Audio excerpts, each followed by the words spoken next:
got into education as a paraprofessional working in a special education classroom, just trying to get a job and trying to help support myself at that time. And once I got into that classroom working as a teacher's assistant, I found that I really enjoyed working with students, and it was like I needed them more than they needed me. There's a saying about you're everyone that you've ever met. And so I've kind of had some great influences in that area within leadership. I do recall one of the principals that I worked under in Kansas City, and he actually was Mr. Springston, had asked me about going into leadership and becoming an administrator.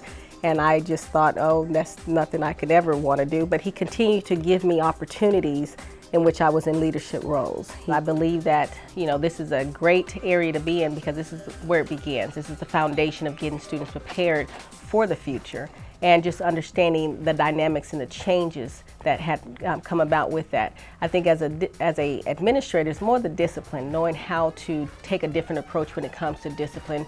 At this level, you're really trying to teach behavior. You're trying to encourage the correct and appropriate behavior.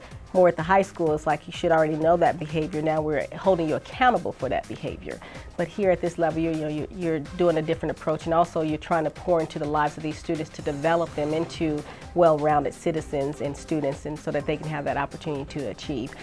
Well, the experiences that were so different from the high school to the elementary that I kind of didn't realize or expect was a lot of the involvement of the parents and them wanting to participate in the students' lives. At the high school, you don't get as much of that participation from the parents. The kids get a little bit older and the kids are kind of held accountable and responsible, and so they kind of, have to fend for themselves at times. But here at the elementary level, it's really parents wanting to be involved, wanting to know how their students are succeeding in school and how to help them be successful, and wanting to educate them and having those resources available and those outlets available for parents, especially for the ones who may not be real familiar with the process of what's expected for their children in the elementary level. And so just really that parental involvement, and then having those opportunities to kind of sit down and talk with them and to educate the parents and to partner with them and to let them know we're on their team as well, because it really does take a village to raise a child.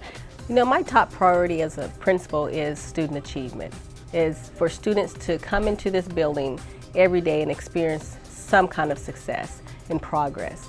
And when they can do that, then you kind of reach them. And you want to be able to find opportunities to reach them so that they can feel that they are experiencing that success and that they actually are doing that and believing that they can do that. And so the priority at all times when I work with the teachers during staffings and when we talk about lesson plans, is being driven by that data. What is the students doing? Where are they progressing?